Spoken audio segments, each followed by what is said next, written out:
And now for the administration of oath of office to Vice President-elect Sara Zimmerman Duterte. May we call on Supreme Court Associate Justice Ramon Paul Hernando. May we request on stage President Rodrigo Roa Duterte,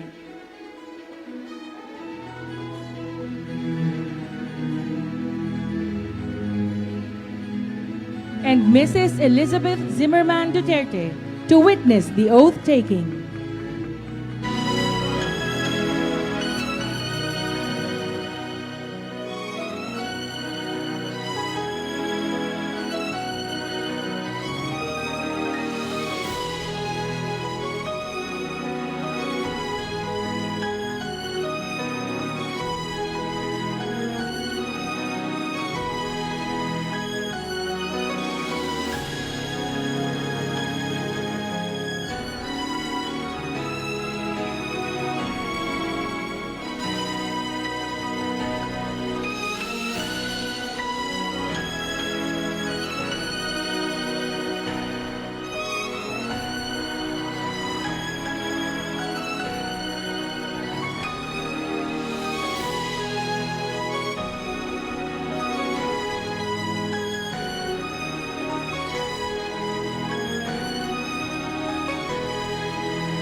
At this point, we now call Vice President-elect Sara Zimmerman Duterte for the administration of oath of office.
Good afternoon, Madam Vice President-elect. You will be taking your oath pursuant to Section 5, Article 7 of the Constitution as the duly elected Vice President of the Philippines. Please raise your right hand and repeat after me. State your name, Sara Zimmerman Duterte, do solemnly swear do solemnly swear that I will faithfully and conscientiously fulfill that I will faithfully and conscientiously fulfill my duties as Vice President of the Philippines, my duties as Vice President of the Philippines, preserve and defend its Constitution, preserve and defend its Constitution, execute its laws, execute its laws, do justice to every man, do justice to every man, and consecrate myself to the service of the nation. to the service of the nation. So help me God. So help me God. Congratulations and all the best, Madam Vice President. Thank you.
gentlemen, the 15th Vice President of the Republic of the Philippines, Vice President-elect Sara Zimmerman Duterte.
Assalamualaikum to our foreign guests, sa aking mga kababayan. Magandang hapon po sa inyong lahat. Maayong hapon sa inyong tanan.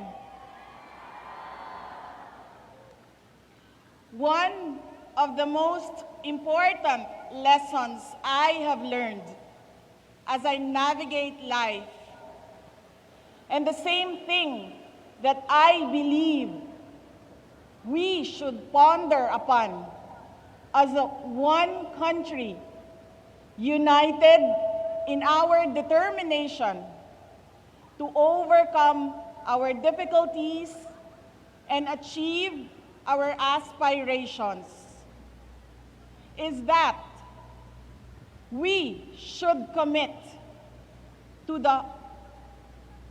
heart the priorities of God, country, and family.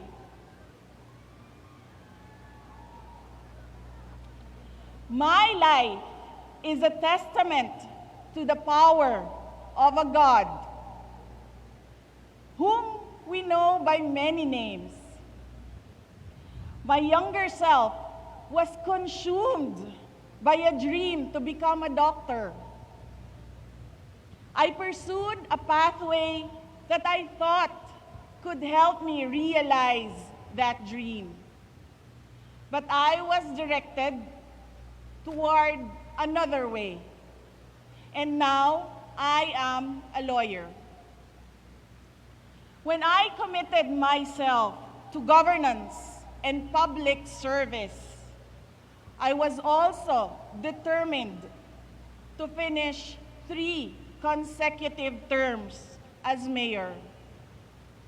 That will not happen anymore. I am now the Vice President-elect.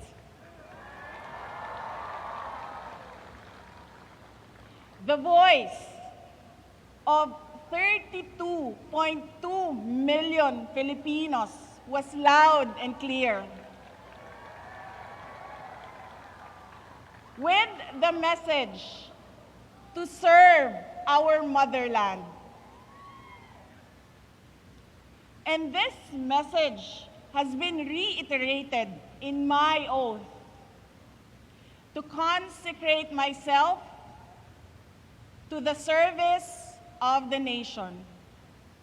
There is a God whose will transcends the desires of our hearts, one whose will directs us to the way that we might not have imagined, but a way that consecrates ourselves every day to help our fellow men overcome the difficulties they face in their lives, to change lives, to save lives.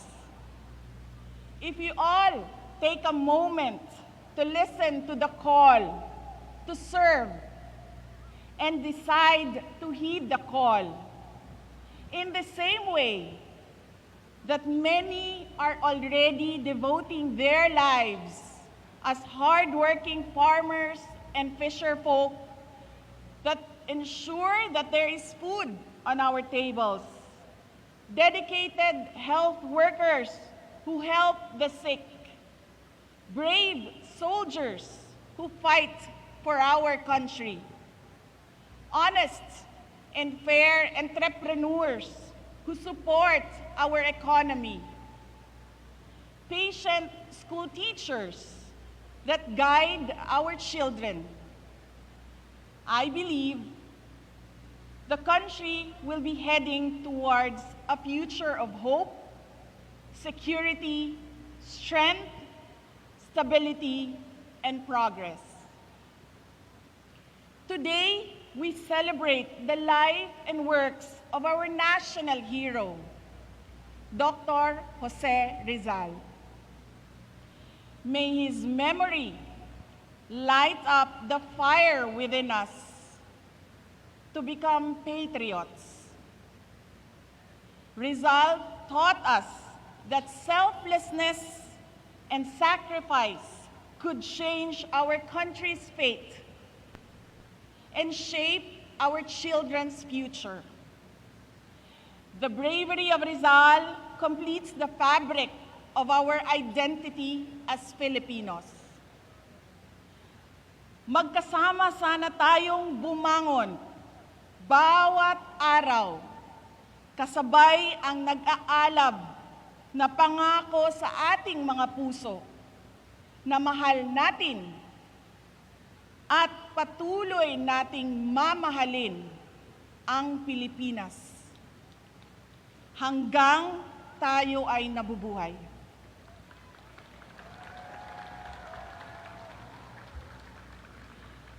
Let us show our love for our country by taking care of our families and communities despite the unending challenges that come their way. Today is Father's Day. This is a time for families. But you are here with me. Daghang salamat sa inyong pagtambong ug pagkuyog kanako niining adlaw.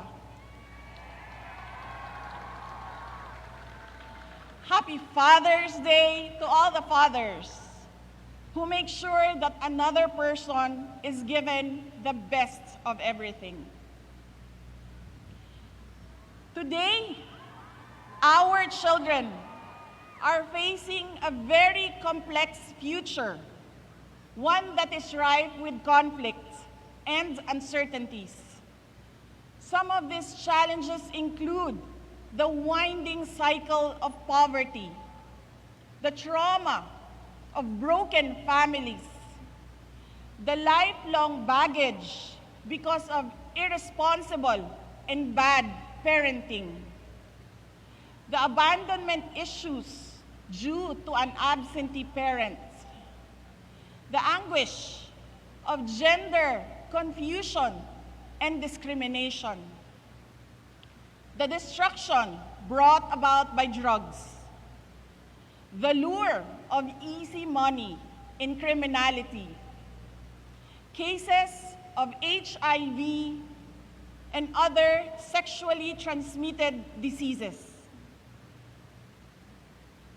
the failure to identify and speak up against different kinds of abuses, the life-altering effects of teenage pregnancy, the detrimental effects of illiteracy, the emotional injury of bullying, unstable mental wellness, recruitment to support terrorism, misinformation in the internet. The list could be endless. A strong, loving, happy family sets down all the basic foundations essential in the development and growth of a child. At home, parents have the duty to teach children the values of integrity, discipline, respect, and compassion for others. And we should never forget that it is the duty of each Filipino family to emphasize that education begins at home. Atong isilsil sa ilang alimpatakan nga ang maayong pamatasan, edukasyon, ug pagpaningkamot maoy magdala kanila palayo sa kinabuhi nga puno og kalisod, padulong sa maayong kinabuhi nga ilang ginahandom. We should not, as we could not afford to squander the future of our children. The days ahead may be full of challenges that call for us to be more united as a nation. But let me reiterate this. We can never go wrong if we are a people dedicated to honoring the will of God, to serving our country and our fellow men, and protecting the integrity of our families and the future of our children. Ako po si Inday Sara, a proud Davaoeña, very proud, a proud Mindanaon.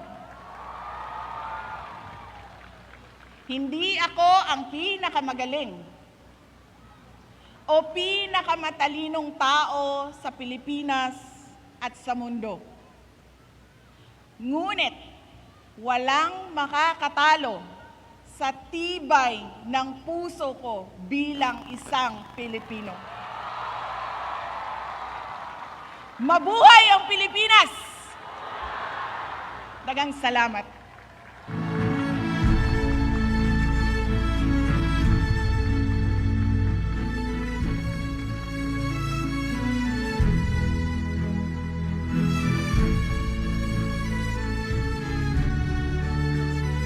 Thank you very much, Vice President-elect Sara Zimmerman Duterte, for your message.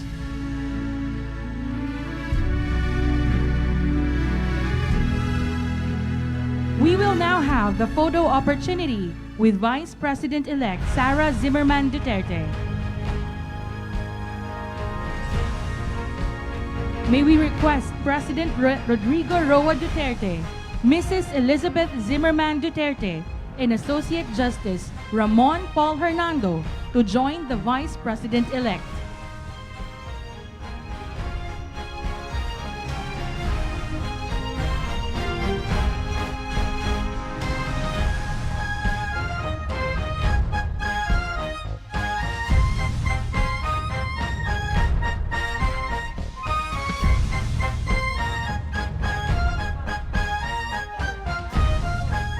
For the second batch, may we call former President Gloria Macapagal Arroyo to join on stage.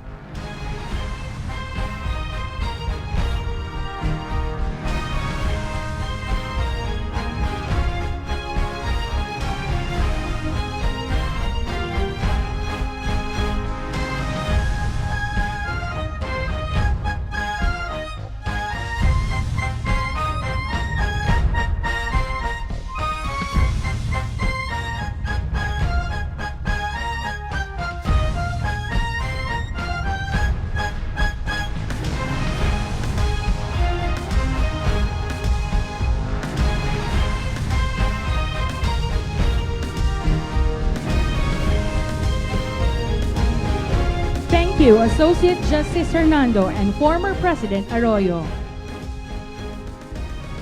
And for the third batch, the Vice President-elect with her parents, President Rodrigo Roa Duterte, and Mrs. Elizabeth Zimmerman Duterte.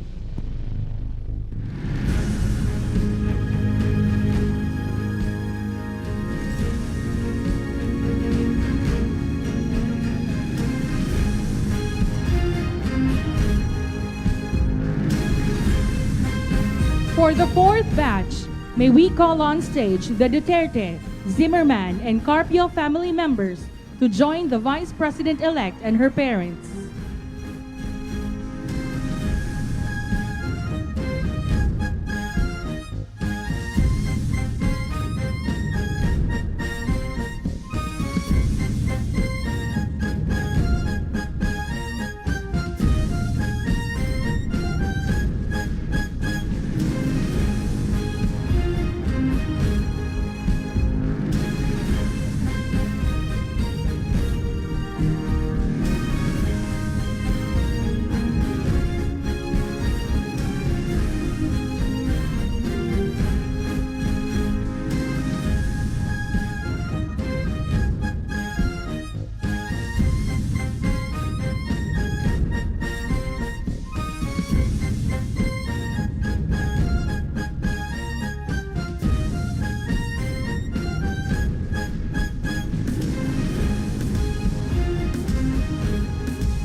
Thank you, Mr. President, Mrs. Zimmerman Duterte and family.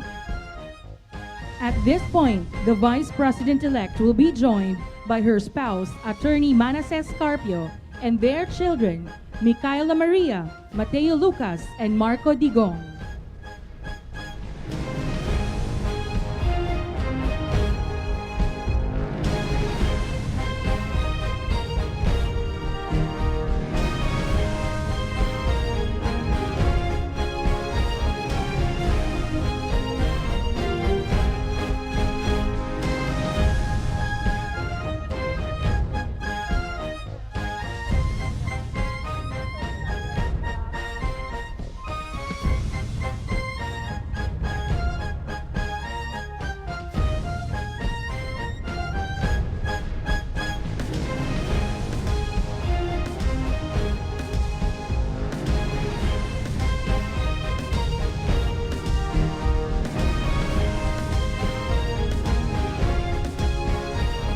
Thank you, Attorney Carpio and children.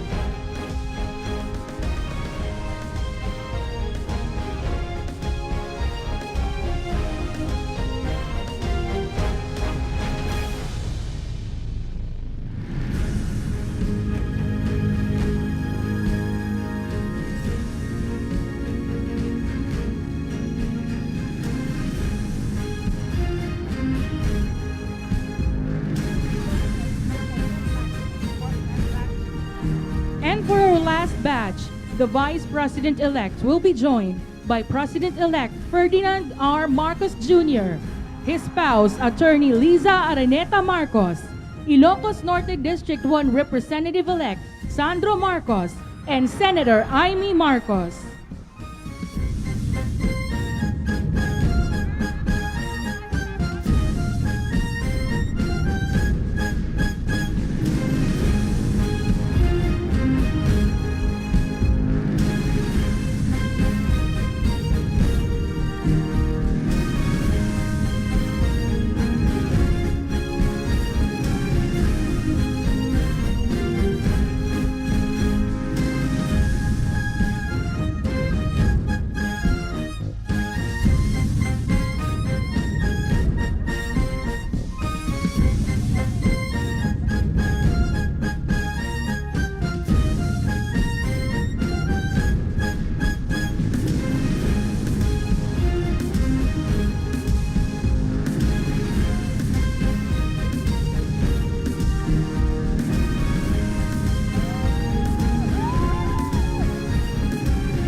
Thank you, President-elect Bongbong Marcos and family.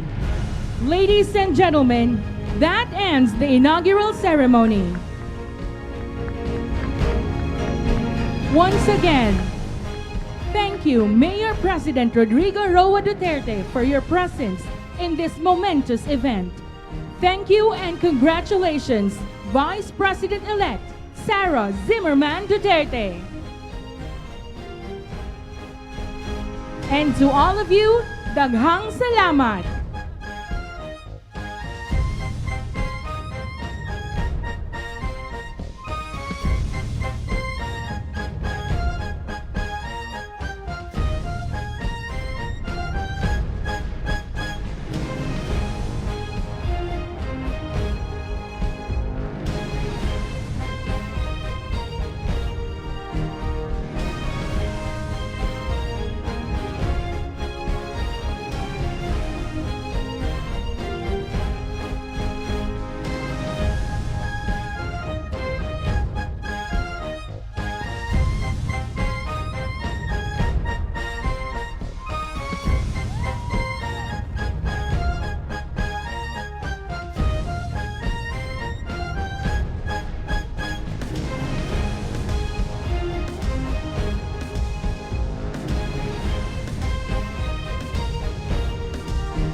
To those who wish to have a photo with Vice President-elect Sara Zimmerman Duterte, kindly proceed to the Quezon Park.